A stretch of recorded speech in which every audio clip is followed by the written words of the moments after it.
नमस्कार दोस्तों, हमारी आज की कहानी का नाम है सुकून। अरे ये क्या छोटी भाभी, इतनी सारी मठरियाँ आप अकेले कैसे बनाएंगी? लाइए मैं आपकी कुछ मदद कर देती हूँ। कहते हुए रागिनी ने मैदे की एक लोई अपने हाथ में ले ली। नहीं नहीं रागिनी, आप टेंशन मत लीजिए, वैसे भी मुझे आदत हो गई है इस सब की। मुस्कुराते हुए सुनंदा ने रागिनी के हाथ से लोई लेकर मठरी बनाने लगी। सुनंदा अपने मायके में 4 भाई बहनों में सबसे छोटी थी। बचपन तो लाड़ प्यार में बीता। फिर दीदी की शादी हो गई। तब जब भी दीदी ससुराल से आती तो माँ उसे ही रसोई में भेज देती। फिर 2 भाभियाँ आईं तो पढ़ाई से फ्री होकर वो उनका हाथ बटाने लगती। मना करने पर वो हंसकर कहती, आप लोगों से कुछ सीख लूँगी तो ससुराल में ताने सुनने से बच जाऊँगी। उसकी बात सुनकर फिर भाभियाँ भी हंसने लगती। ससुराल आने पर सबसे उसे बहुत स्नेह और प्यार मिला।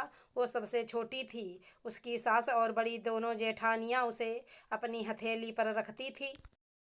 वो रसोई में कुछ काम करने जाती तो सास उसे मना करते हुए कहती, हमें तो इस सब की आदत हो चुकी है छोटी बहू, परंतु तुम्हारे तो अभी खेलने खाने के दिन हैं। फिर भी वो कभी कभी जेठानियों के काम में हाथ बटाती रहती थी। सास के देहांत के बाद बड़ी जेठानी ने ससुर जी के देखभाल की जिम्मेदारी संभाल ली।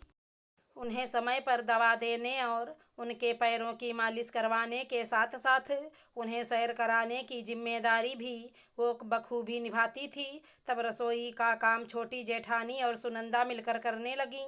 समय के साथ साथ दोनों जेठानियों के बच्चे बड़े हो गए। उनकी बेटियां ससुराल चली गईं और बेटे दूसरे शहर में चले गए। उनकी उम्र भी ढलने लगी और शरीर भी अस्वस्थ रहने लगा। तब उसने कहा, जीजी मेरी दोनों बेटियों को आप संभालिए और रसोई की जिम्मेदारी मैं संभालती हूँ। घर में आए मेहमानों का स्वागत से लेकर घर के बीमार सदस्यों के लिए वो तरह तरह के व्यंजन बनाती। इतना सब करके भी उसके चेहरे पर हमेशा मुस्कुराहट रहती थी।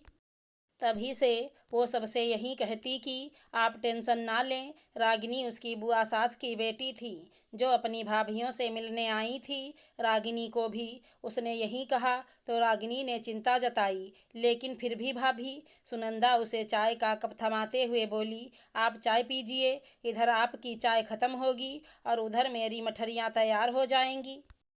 और ऐसा हुआ भी। जिसे देखकर रागिनी दंग रह गई। उसके मुंह से निकल पड़ा, वाह छोटी भाभी वाह। समय बीतता गया।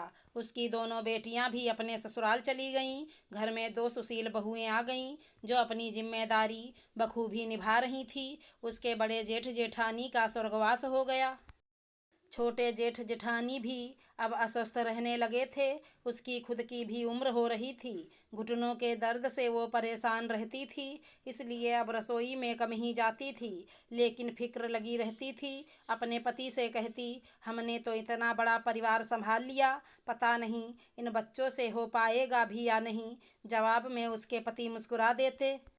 एक दिन बड़ी बहू की कुछ सहेलियां आई हुई थी। वे उन सभी की आवभगत में व्यस्त थी। छोटी बहू रसोई में उन सभी के लिए पनीर पकौड़े और काफ़ी तैयार कर रही थी। उसे अकेले काम करते देख सुनंदा जी से रहा नहीं गया। धीरे धीरे चलते हुए रसोई में गईं और बहू से बोली, ला बहू, मैं भी थोड़ा हाथ बटा देती हूँ, तू अकेली सब कैसे करेगी?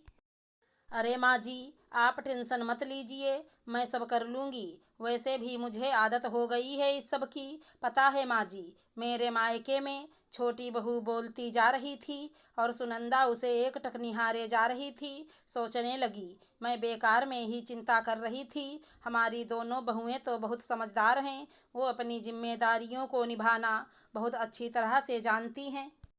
बड़ों का सम्मान करने और एक दूसरे का सहयोग करने में वे तनिक भी संकोच नहीं करती। जुग जुग जियो बहू। बहू को आशीर्वाद देते हुए उसने चश्मा हटाकर आंचल से अपने आंसुओं को पोंछा और अपने कमरे में चली गईं। आज सुनंदा के चेहरे पर सुकून के भाव थे। अगर हमारी कहानी पसंद आई हो तो चैनल को लाइक शेयर सब्सक्राइब करें। राधे राधे दोस्तों।